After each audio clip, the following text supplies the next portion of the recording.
Et splitter nytt Sonic-spill er ute nå, og det er ute på Nintendo Switch, PlayStation 5 og 4, Steam og Xbox. Men som du sikkert kan se fra titlen, så fokuserer denne reviewen på PlayStation 5-versjonen av spillet. Men hvordan er Sonics nyeste Classic Style Adventure? Og kan dette være noe for deg? Sonic Superstars er det nyeste Sonic-spillet, og om det kan holde seg opp mot både Spider-Man og Super Mario Bros. Wonder, som kom ut samme uke, gjenstår å se. Men det har vært en ganske god stund siden sist nå, siden Mario og Sonic gikk mot hverandre på denne måten. Med release-date så nærme hverandre føles det rett og slett ut som Mario vs. Sonic er en ting igjen. Sist vi så Mario og Sonic slippe ut et spill rundt samme tid må være da Sega fremdeles lagde konsoler, rundt Sega Genesis-eraen eller noe.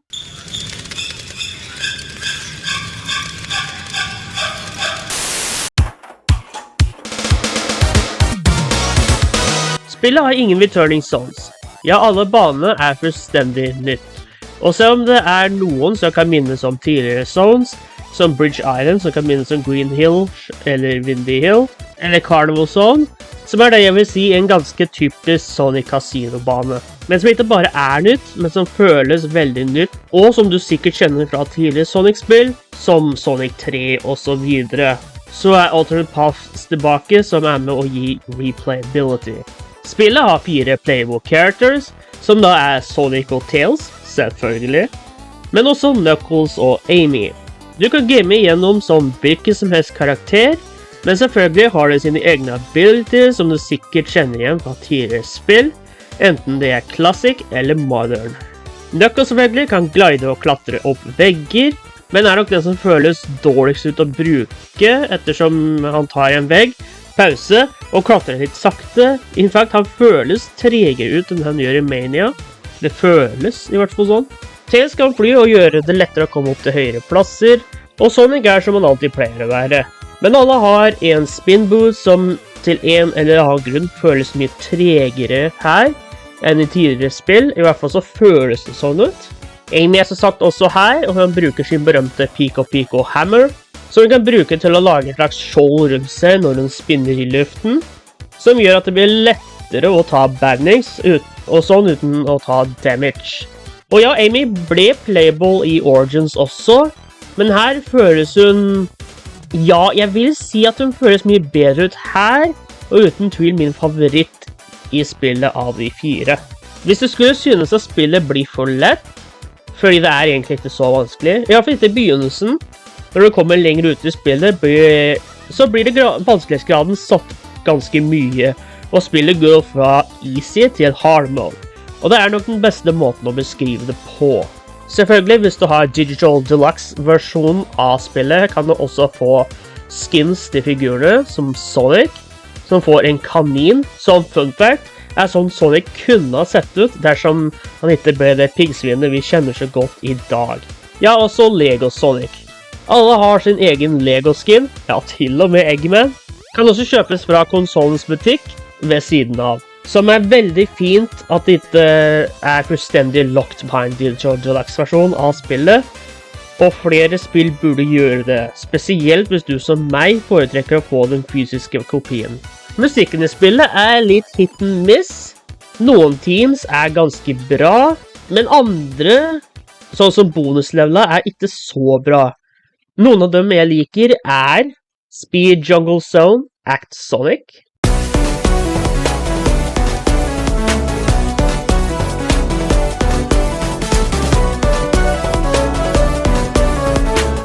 Pinball Carnival Zone, Act 1,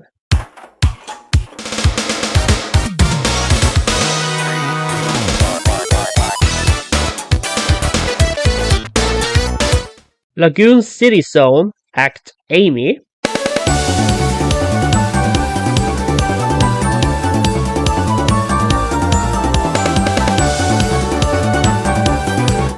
Late Game Boss,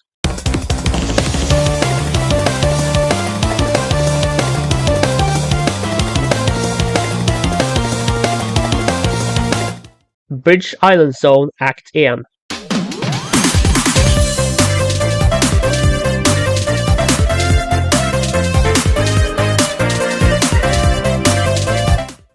Langt opp på bane finner du også rings som vil ta deg inn i spillets special-verden, hvor du kan få tak i de 7 Chaos Emeralds. Som basically er en Chase the Emerald type of game, hvor du er nødt til å følge disse blå ormene for å til slutt komme nærme nok til å få tak i Chaos Emeralds. Dette er på en time limit som fortsetter så lenge du fremdeles har igjen rings, og det er mer rings spredd rundt om på bonusbrettet, så du kan alltid få mer dersom du trenger det. Det er en variant til, som er det samme som med Emeraldsa, bare at her forfølger du en stack med 5 medaljer i stedet. Noe du kan også finne på bane dersom du er heldig nok til å finne dem. Du kan også kun få 1 Chaos Emerald per zone. Medaljer kan også få av portaler for å komme inn i en annen special-verden, som er tatt rett ut fra Sonic 1. Så dersom du har prøvd Sonic 1, enten original eller fra Origins, så kjenner du igjen denne, og det er spesielt denne jeg tenkte på tidligere, hvor du ikke er så stor fan av musikken til denne.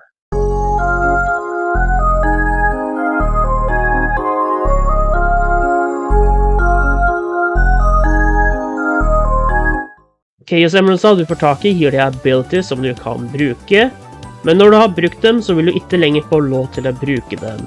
Før du kommer til et checkpoint, hvor de vil igjen bli recharged. De kan være med på å gi deg litt ekstra hjelp dersom du trenger det, men for det meste er det nok en sjanse for at du kan glemme dem, siden det ikke er noe særlig bruk for dem, i hvert fall ikke før senere i spillet hvor du vil trenge dem for å komme forbi enkelte steder. Spillet har sin egen shop og en online mode, så du kan game det online, og det er her i butikken du bruker medaljene du tjener i løpet av spillet. Her kan du kjøpe robotdeler til å lage din egen robot, så du kan lage Metal Sonic hvis du vil, eller en helt egen designet robot basert på denne spillet gir deg access til. Og du vil da kunne bruke din robot i online-delen av spillet, hvor du kjemper mot andre spillere og eller computere for å bli best i 3 runder med games. Enten det er å kollekte stjerner, race to the finish, og så videre. Dette er kanskje også den forteste måten å få medaljer til deler til roboten din. Men dessverre, i hvert fall på PlayStation 5, så er det ganske vanskelig å finne andre spillere. Noe som tyder på at det er nesten ingen som gamer online-delen av spillet. For jeg finner aldri mer enn 1 til 3 andre spillere, og som kan forklare hvorfor det tar så lang tid før de i hele tatt finner en match. PS, hvis lobbyen din ikke blir fullt av spillere, blir de ledige plassene tatt av CPUs. Hvilket er helt greit, så du slipper å vente i evigheter på at lobbyen skal fylles, men vær obs på at spillere online kan være fryktelig gode. Denne moden kan også games offline, men du vil ikke få med noen medaljer av å gjøre denne offline. Kanskje hvis du er med en venn, men jeg vet ikke det helt sikkert.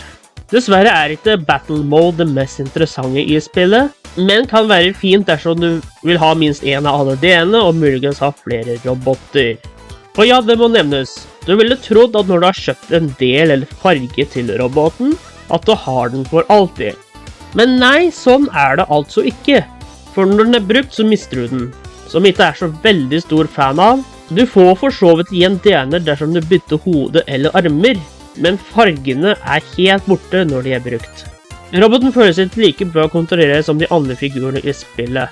Men det er synd du kan kun bruke robotene og ikke en av figurene online. Noe som kunne hjulpet å skape strategier og mer valg for online play, eller bruke robotene i hovedspillet. Men dersom du prøver denne, eller spiller generelt med en venn, skriv gjerne hva du synes om de i kommentarfeltet. Dessverre er det vanskelig for meg å prøve ut denne med andre, ettersom jeg sjelden har noen å game det sammen med, enten i sofaen eller online. Så helt til slutt vil jeg si at dersom du skal skaffe deg Sonic Superstars, er det nok best å holde seg til offline-delen av spillet. Det er der du vil få mest ut av spillet, og story-delen er kanskje litt kort, men Classic Sonic-spill pleier heller ikke å være så veldig lange, siden det går fint å fullføre storyen i løpet av en dag, kanskje sånn cirka 5 timer eller noe, kortere dersom du klarer å komme deg gjennom alt uten å tape en eneste gang. Spillet har en pris på rundt 600 kroner, så jeg ville kanskje ha ventet på en price drop, for selv om spillet er bra, så føles det ikke justified for prisen. Excuse me.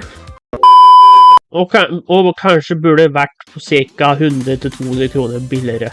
For når du er ferdig med story-moden, så har du stort sett alt spillet har å by på. Med mindre du har lyst til å grinde etter medaljer for å få deler til roboten din, og bortsett fra story-moden er det ikke mye annet for deg å gjøre i spillet. Det eneste måtte være time attack, hvor du prøver å komme deg gjennom banen på kortest mulig tid. Men for deg som bryr deg om slik, så har time attack en ranking som viser hvor fort folk har kommet seg gjennom hver level som hvilken karakter. En annen ting jeg må nevne er at medaljene er ganske worthless. For de unlocker kun deler til roboten din, som nevnt tidligere, men det hadde vært veldig nice om de kunne unlocke andre ting også, som musikk og artwork og sånn som i Sonic Generations. For sjansen er at etter en stund så begynner du å ignorere gullringene, med mindre du leter etter en Chaos Emerald. Og en siste ting jeg er nødt til å nevne. Noen av bossfightsa er ganske lange, mens det er mulig å få dem til å gå fortere, spesielt når det kommer til uten å spoile eller vise gameplay av dem på skjermen. Så hvis du ikke liker spoilers, vil jeg ikke spoile det her. Siste bossen tar så lang tid. Det er mye venting på attack patterns, og det tar veldig lang tid før du kan angripe. Det kan også være vrient å vite når du skal gjøre skade, ettersom du kan kun gjøre skade på veldig spesifikke øyeblikk. Anyway, selv om siste bossen ga meg en del challenge, så vet det at når du fullfører spillet, vil du få tilgang til mer challenging gameplay experience, men jeg tror ikke jeg kan si mer enn det uten å gå inn på spoilers. Jeg velger derfor å gi Sonic Superstars en 7 av 10. Det er også noen glitcher i spillet, av og til så kan ting som dette skje.